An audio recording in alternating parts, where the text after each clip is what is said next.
After Marvel Comics editor-in-chief Stan Lee obtained permission from publisher Martin Goodman to create a new ordinary teen superhero named Spider-Man, Lee originally approached his leading artist, Jack Kirby. Kirby told Lee about his own 1950s character conception, variously called the Silver Spider and Spiderman, in which an orphan boy finds a magic ring that gives him superpowers.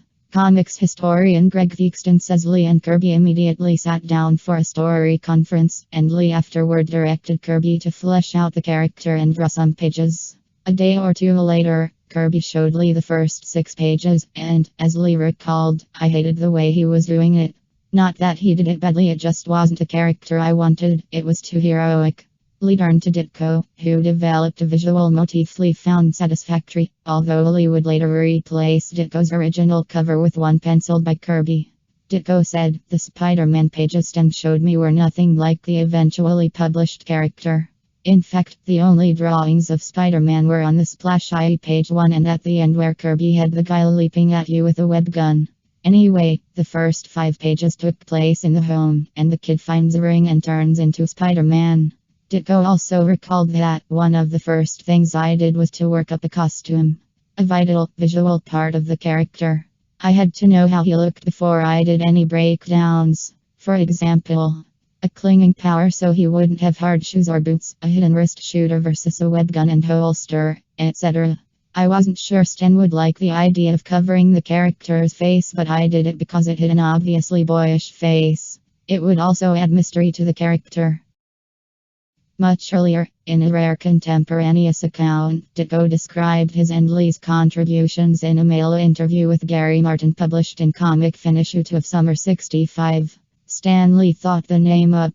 I did costume, web gimmick on wrist & spider signal.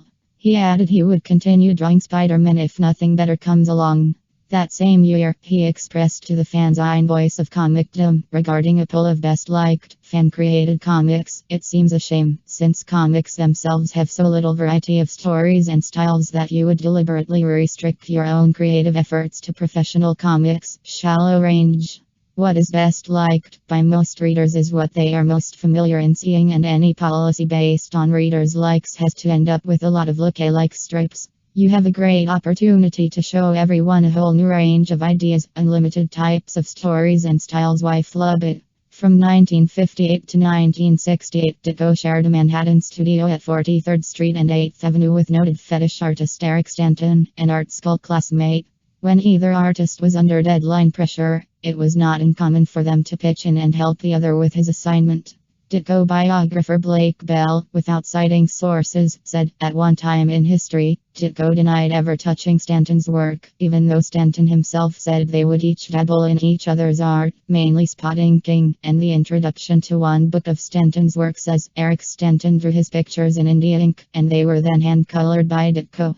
In a 1988 interview with Theakston, Stanton recalled that although his contribution to Spider-Man was almost nil, he and Ditko had worked on storyboards together and I had a few ideas.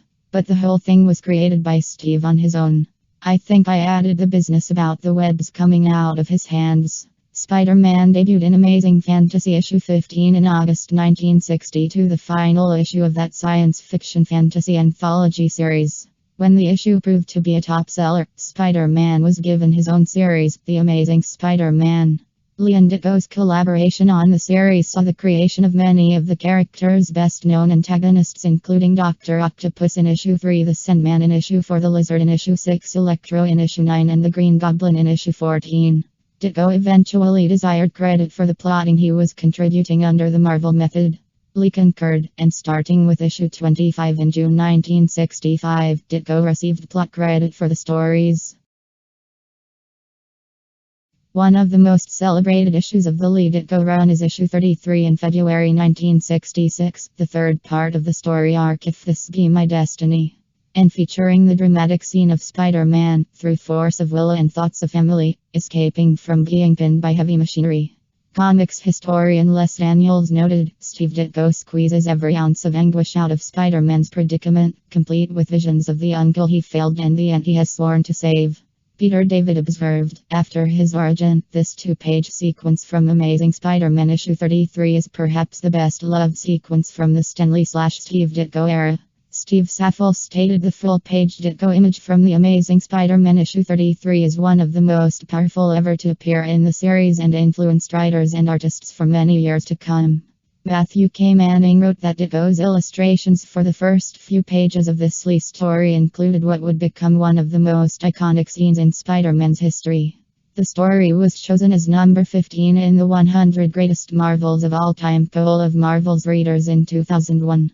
Editor Robert Greenberger wrote in his introduction to the story, "These first 5 pages are a modern-day equivalent to Shakespeare as Parker's soliloquy sets the stage for his next action. And with dramatic pacing and storytelling, Ditko delivers one of the great sequences in all comics." In this series, Ditko also had a lasting effect on Marvel's branding when he inserted a small box on the upper left-hand corner of issue 2 that featured a picture of Spider-Man's face along with the company name and price. Stan Lee approved of this visual motif and soon made it a standard feature on all of Marvel's subsequent comic books that would last for decades.